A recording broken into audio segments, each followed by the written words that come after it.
That's great.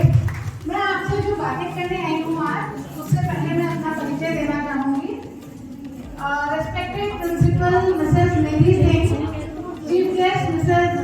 Mrinali Singh, and other eminent guests.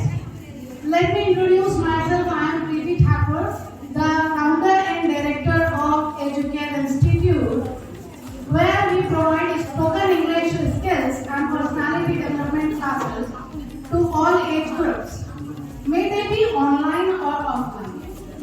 We are running our institute at Sector 5, Rajendra Nagar, Sahibabad. We have been honored many a time our Education Excellence Awards by Mr. Chetan Bhagat, the novelist, and the next time by our former Foreign Minister, Dr. Shashi Tharoor. Then, National Pride Award by MP and actress Jaya Pradadi, and many more.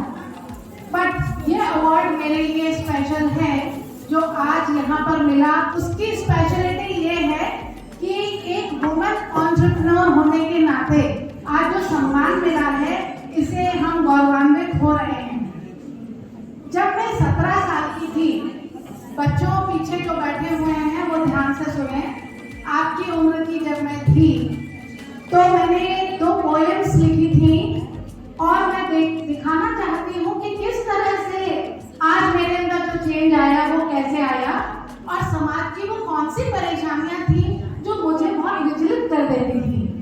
तो मैं आपको सुनाना चाहूंगी, क्या मुझे अनुमति है? Yes, okay. तो मैं आपको यहाँ से शुरू करती हूँ। मेरा अस्तित्व मेरा ही ना रहा जब मैं किसी की हो गई। मेरा अस्तित्व मेरा ही ना रहा जब मैं किसी की हो गई। जन्म लिया था संसार में, मैं आई थी, पली थी, बड़ी हुई थी। संस्कारों ने बंधन डाले थे मेरे पैरों में। पिता का आदर न व्यक्त कर पाया मेरे स्वयं को। भाई का स्नेह जब्त कर गया मेरी आकांक्षाओं को। फिर किया गया मुझे किसी और परिवार के अधीन।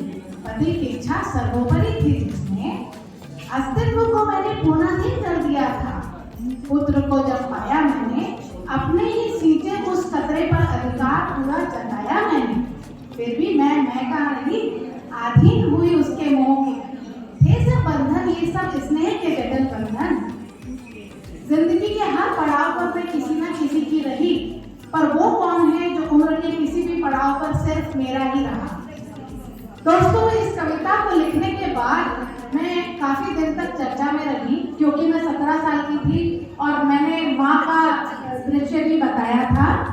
लेकिन मेरा मन बेचैन था कि क्या ये मेरी जिंदगी रहेगी। तो मैं आपको बताना चाहती हूँ कि किस तरह से भारत की लक्ष्मीबाइयाँ बनकर तैयार होती हैं। तो मैंने एक कविता और लिखी जिसमें छोटा सा अंश है, वो मैं बताऊंगी। बन जाएगी स्वयं सिद्धा, बन जाएगी स्वयं सिद्धा, एक बार की स्वतंत्रता में पशु बल का अभाव जरूर है, मानसिक बल की कमी नहीं। बन जाएगी स्वयं सिद्धा, एक बार की स्वतंत्रता में पछाड़ डालेगी सबको एक बार की स्वतंत्रता में। तो मुझे बहुत सुकून मिला कि नारी का ये आत्मविश्वास भरा रूप मुझे प्रेरित कर गया और ये दोनों मेरे ही रूप थे। मैं पहले ऐसा महसूस कर रही थी कि शायद मुझे भी उसी तरह से सिर्फ डिवोशन के साथ में जिंदगी काटनी पड़ेगी, मुझे कुछ नहीं मिलेगा। लेकिन मैंने अपने आप को पहचाना और मैं जानती हूँ यहाँ बैठी हुई सदन में जितनी महिलाएं हैं वे सब अपने आप को पहचान पा रही हैं। वो सब जानती हैं, उनकी अपनी पहचान बनी है। तो बहुत सारे संघर्षों से बनी होगी। आज हम एंटरटेनमेंट के लिए आए हैं, लेकिन इसके पीछे तलवार की धार पर अपने बच्चों को लेकर चला हुआ हमारा एक व्यक्तित्व है जो सिर्फ हमें पता है कि ये जो किरदार हमने अपना इस सृष्टि के लिए लिखा है। जैसा कि विलियम शेक्सपियर कहते हैं कि हम सब अपना एक रोल अदा करने आए हैं इस दुनिया में, और इस रोल को हम कितना अच्छे से अदा करते हैं, हम अपना किरदार कितना खूबसूरत तरीके से बता सकते हैं, यही इतना अच्छा होना चाहिए कि हमारे बाद भी लोग याद करें कि वो व्यक्ति था, उसने कितना अच्छा किरदार निभाया। तो यहाँ बैठी हुई मैं जितनी भी बहनें हैं खूबसूरत महिलाएं हैं, सब, कोई दिल से, कोई तन से, कोई मन से, आप सभी से मैं निवेदन करती हूँ कि अपने साथ में जितनी महिलाएं हैं उनका सहयोग करें। जहाँ भी किसी महिलाओं को खड़ा हुआ देखें, आप उन्हें हमेशा हमेशा साथ दें। कभी भी ऐसा नहीं कि आप उनकी कॉम्पिटिटर बने, नो, नॉट एट ऑल। हमें किसी भी और सहारे की जरूरत नहीं होगी यदि हम सब एक हो जाएंगे। ओके।